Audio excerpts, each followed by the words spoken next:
Hello everyone and welcome to Extreme Graphics Tech. My name is Angelo and today I want to talk to you about Need for Speed Unbound. This is going to be a very short and not very in-depth video, and that's because I'm a little bit burned out at the moment, no pun intended. And I don't know, at the moment I lack the imagination for new videos or the technical content.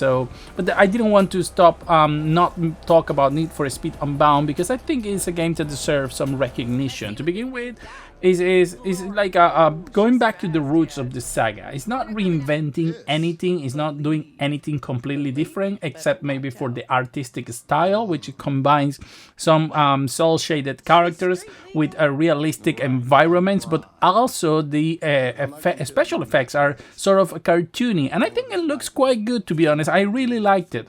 But in terms of racing and so on, the game is very by the book. It doesn't really bring anything new to the table, and that in this case is not a bad thing. Need for Speed has been trying to find their foot again for a while, and even though I don't think this is the best Need for Speed, I do think, you know, it's one of the best of the latest one. It has everything that makes a Need for Speed game: fast car, nice courses, police, and some competitions at night and at day. So it's quite a fun game, and I will really recommend it. So that's why I did wanted to talk about this game, but I'm not going to be in depth. Unfortunately, this is not Forza Horizon in terms of technology, because this is one of the things that they are not like pushing anymore, graphical technology. However, the game does support like DLSS, FSR, well, coming from Callisto Protocol, who doesn't support DLSS, this is honestly a surprise. This even supports frame generation for those who have an RTX 4000 series, so that's good. But as you can see on the images, this game at the moment is running on the RTX 4090, and it looks beautiful, don't get me wrong, but it doesn't really, you know, like shine like or show you any technical prowess that you haven't seen before. Obviously, Forza Horizon 4 even looks much better than this game.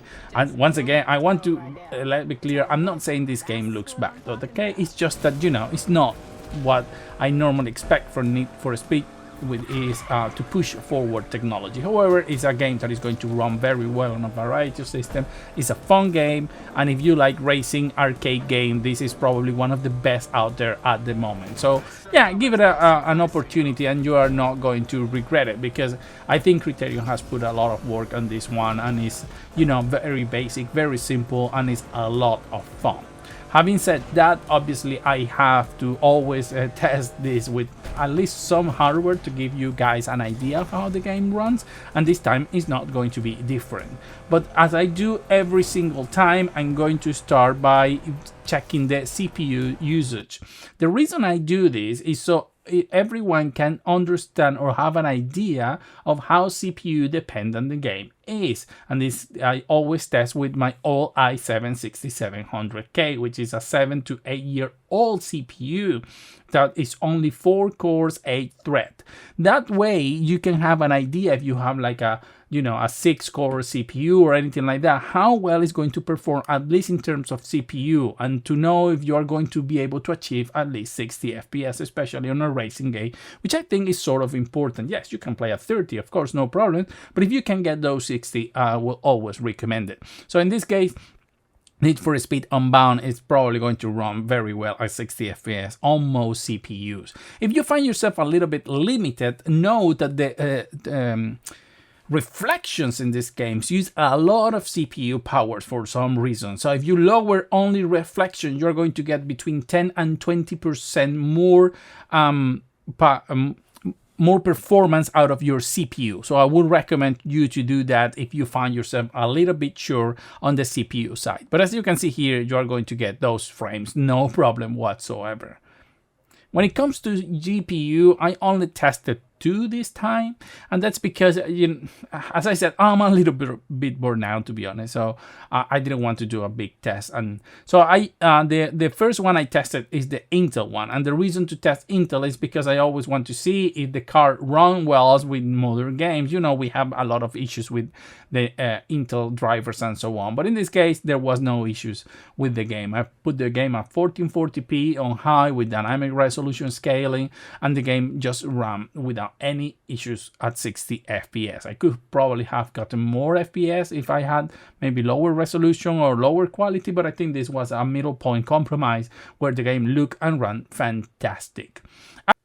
After that, I decided to run the game with our traditional and always dependable 1060, which is like the base GPU at the moment, even though the 1650 just surpassed the 1060 in popularity in Steam. However, as you can see here, once again, this game is running quite good at 1080p medium with the dynamic resolution scaling active. So 60 FPS, yes, it's not locked 60 FPS, there are some ups and downs, but nothing that is going to ruin the experience. I have to say, you know, I have to give kudos to Electronic Arts and Criterion in this case, because coming from so many broken games recently in terms of optimization, this game looks good, runs very well, and is super fun.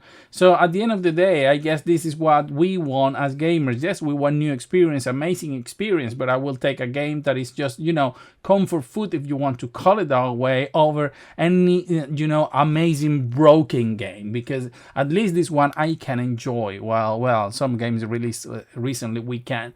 So in this sense, Need for Speed runs very, very good, I have to say, at least better than I was expecting. I know it's not, it doesn't have amazing graphics, and there is, you know, some details here and there. But from my point of view, this is going to be a game that everybody can enjoy, no matter what hardware they have. Even, you know, older hardware is probably going to be able to run this game at good quality and good performance. So that's a good thing. All things considered. So yeah, that's my take on this game. I have not much to say because, as I said, this video was going to be very short. I'm a little bored now at the moment. So that's it. Thank you, and see you on the next video.